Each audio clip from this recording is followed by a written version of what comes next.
Whether or not you've been paying attention to it, you, like every other human being, move through each day leading on a ceaseless inner conversation. You talk to yourself about what is happening and what it means. You relate today's events to yesterday's struggles and tomorrow's possibilities. You define your character and decide which roles you'll play with others. You judge some parts of your experience as favorable and others as unacceptable.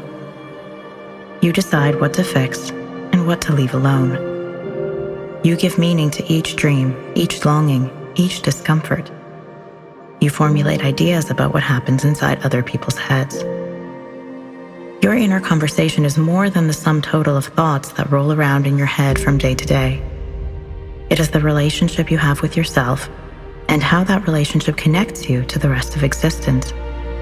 It is the lens through which you perceive reality. Thus, it defines the world you think you live in, a place that might be radically different from the real world. How you talk to yourself decides how you feel about yourself and others. It influences the choices you make about big and little things. It determines the actions you consider essential and the ones you consider dangerous, the desires you honor and the ones you repress, the plans you make for days to come, and the lessons you learn from days gone. Your inner conversation decides the quality of each moment in your life. And beyond the quality of each moment, what else is there? What else matters? Despite its value, many of us neglect our inner discourse.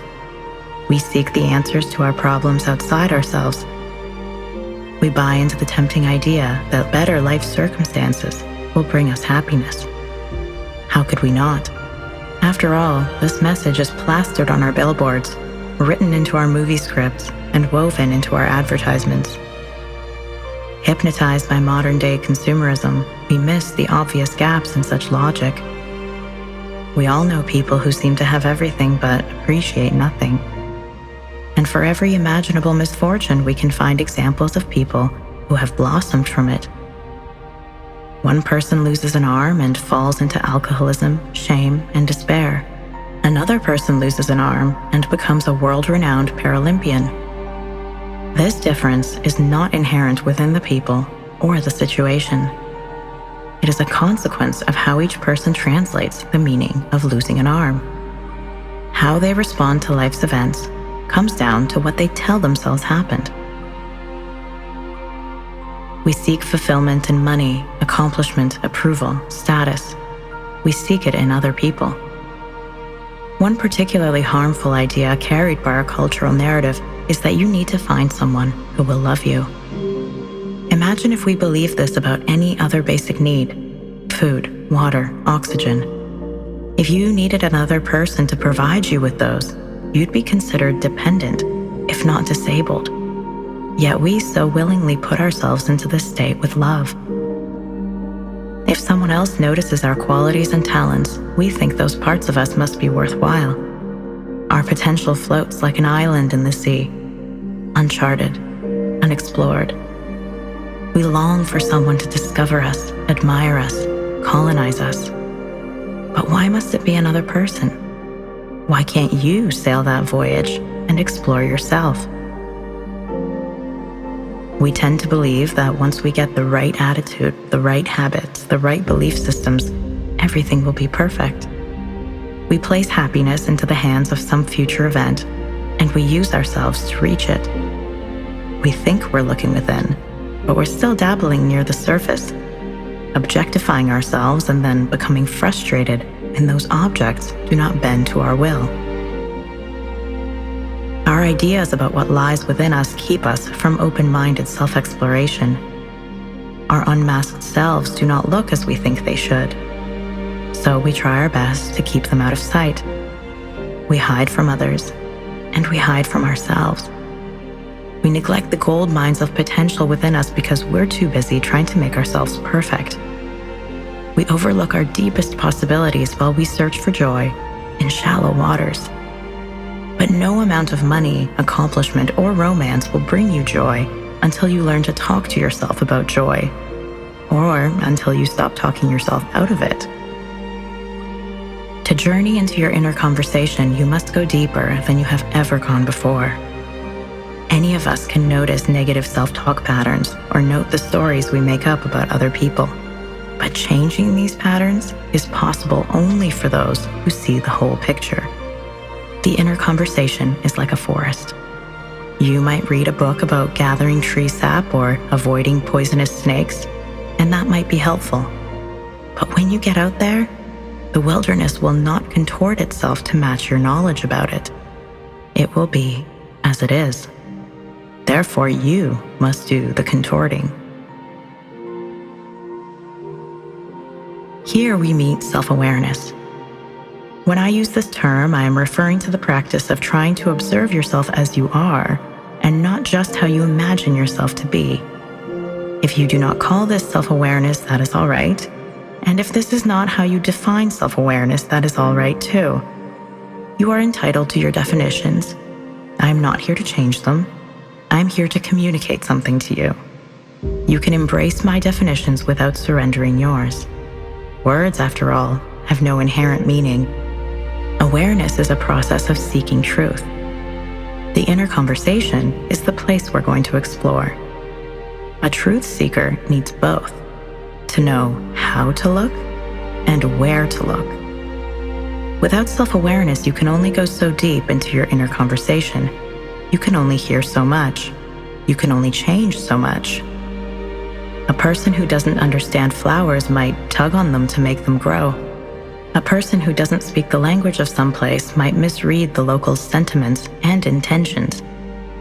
Yet you are already such a flower, and your inner locals, your emotions, your body, your thoughts, are already speaking to you. If you don't learn the language of your experience, then how can you understand yourself? How can you help yourself? Everything you need for our adventure is already within you. Look. Look within. Not with an agenda, but with curiosity. Look with love. Think of how you do this to others. When you love people, you are curious about who they are, what they think, and how they feel.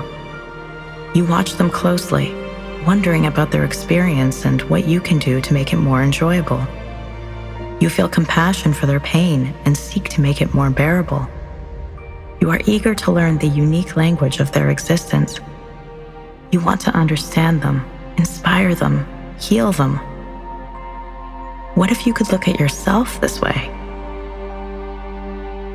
The curiosity with which you ponder the people you love assumes that they're worth exploring. Do you presume the same about yourself? Do you know how many undiscovered riches there are in your experience? Throughout your life, you have embraced some things and you have abandoned others. You have been assertive and you have been calm. You have listened and you have spoken. So you already know how to hold on, let go, speak up, shut up, light up, and calm down.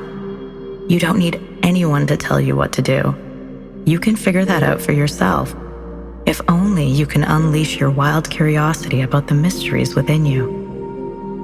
Only you can allow yourself to explore the person in the mirror. Only you can coax yourself into a daring adventure to find your untapped potential. After all, who can see inside the deepest recesses of your imagination and manifest those wishes into your daily experience? Who can appreciate the subtle nuances of character you've acquired by overcoming your deepest fears?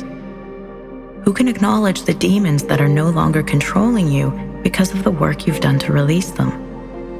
Who can see the strength left behind in the wake of your toughest struggles? Who will see you for who you are, appreciating everything that is there, everything that is not, and everything that can be, if you do not? Who else can? Your inner conversation is bursting with information. Learning to harness it will help you become an active participant in the creation of your life. You don't need to wait for someone else to notice your talents before nourishing them. You don't need others to accept you to feel accepted. You don't need to wait. You can begin at any moment to work on noticing, nourishing, and accepting yourself. You can work on being a better friend to your reflection. You can start listening to yourself like you wish other people would. You can become curious about who you are. You can begin to learn the language of your mind and body so that you can decode it, understand it, speak it. You can work on understanding yourself instead of always trying to make yourself into someone else. Self-understanding is a lifetime endeavor. It is not a weekend seminar. It does not come in capsule form. Every moment is ripe with opportunities to understand yourself better. Yet the moment is empty-handed. You are the source. The potential for awareness exists in every moment because it exists, first and foremost, inside you.